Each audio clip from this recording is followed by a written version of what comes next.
simply don't matter. You know, we'll talk about you in our stump speeches, but in terms of actually reaching out to you, not so much. What would you say to that? I agree with you. I think what you're saying, or at least I'm saying, is he's not an elitist. No. And too many politicians, for that matter, he's not even a politician. He's a businessman Right. who sees America going the wrong way. And he loves this country and what it's done for him and his family, and he wants this for everybody. And not being an elitist, he can talk to us, and we can connect with what he's saying and how he's saying it. I mean, I wish some of his statements were said a little differently, but just about all of his messages, to me, ring true, and I think ring true to a vast number of people. And that's why he has so many supporters around the country, particularly middle-class folks and lower middle-class folks who flock to wherever he goes. I mean, Hillary Clinton does not get the crowds he gets. No, I feel like there's a real enthusiasm, there's a real excitement. And again, you know, for all the politicians who talk about the middle class, it's odd that they do so, and it's in a way that's so, if I can say, disconnected. And I don't feel like that is the case with Donald Trump. And I think that a lot of people feel the same way. I mean, they're responding to someone whom they feel is finally saying, you matter. I agree. And not to pick on him, but the current president, as an example, the first black American president we've had, a great stepping stone, milestone in our country's history. He had such a great opportunity to bring us together, and this was my hope. And I think he failed, and he failed miserably. And I think it's because he's an elitist. He may not even know it himself, but he's an elitist. And his comments about bitter people clinging to their guns and to their religion, this attitude, you'll never hear this from a Donald Trump type of guy, because he's probably one of those people that cling to their religion and guns. And unfortunately, not just President Obama, but a lot of the folks around him are all elitists. They think we're dumb. They think we don't know what's going on. They think they know what's good for us. They look down their nose at us. And this is what has irritated so many people in America, particularly the masses that are going to Donald Trump. And I'm one of them. I do feel like there is a lot of condescension, and I agree with you that I think a lot of people are very tired of that because, you know, after a certain point, you know, people say, well, wait a minute, as I said a few minutes ago, you know, hey, I matter, I count for something. But let's kind of move on.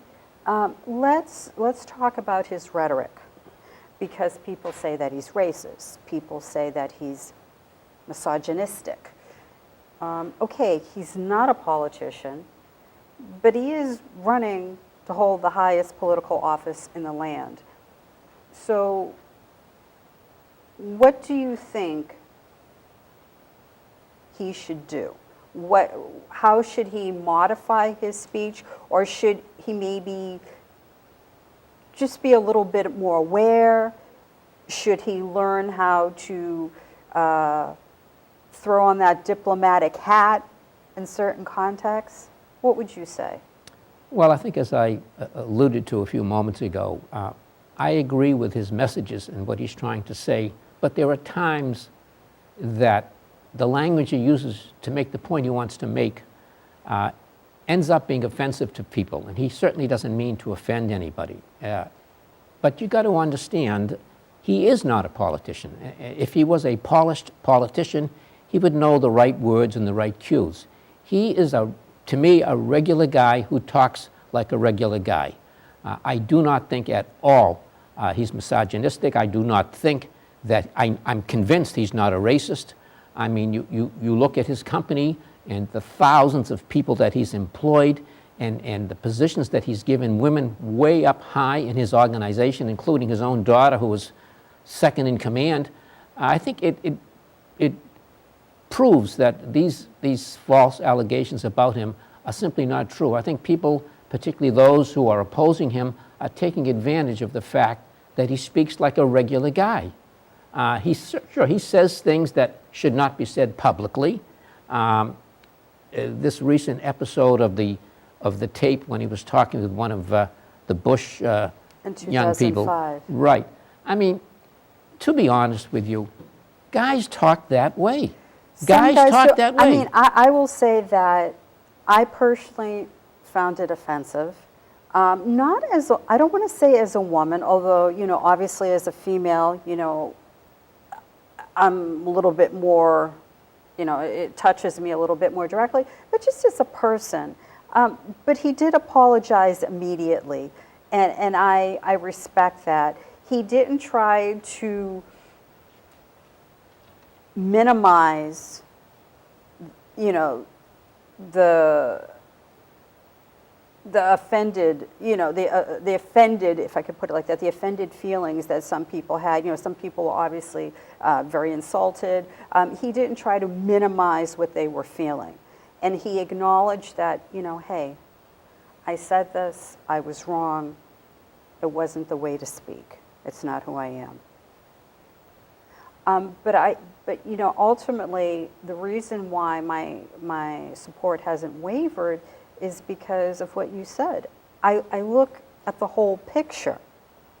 And so this is someone who has had a history of, just like you said, putting women in positions of authority, trusting them to run his company, having faith in their decision-making abilities, their business acumen, long before many other people did. That is true, very true.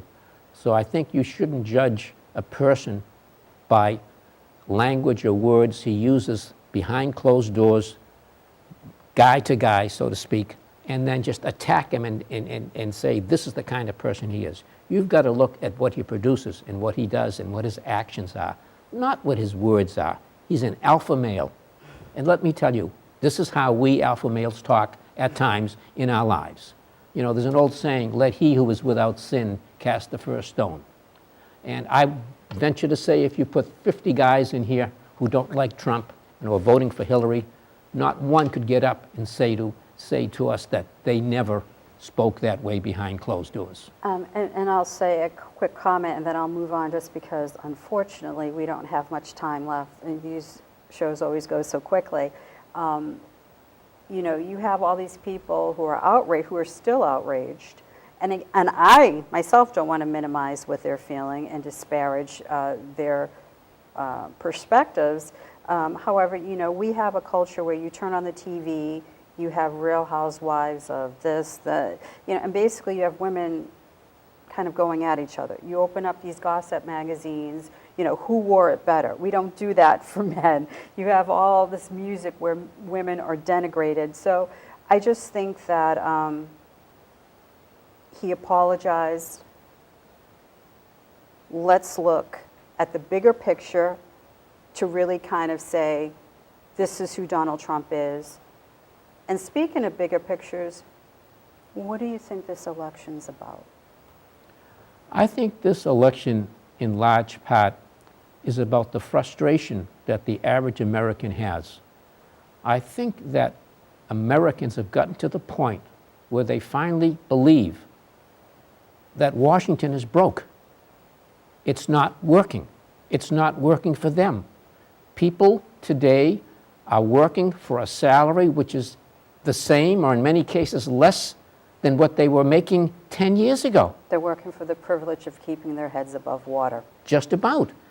And I mean, the statistics are amazing about how many people have less than $1,000 in the bank today. Working people, people who have worked most of their lives.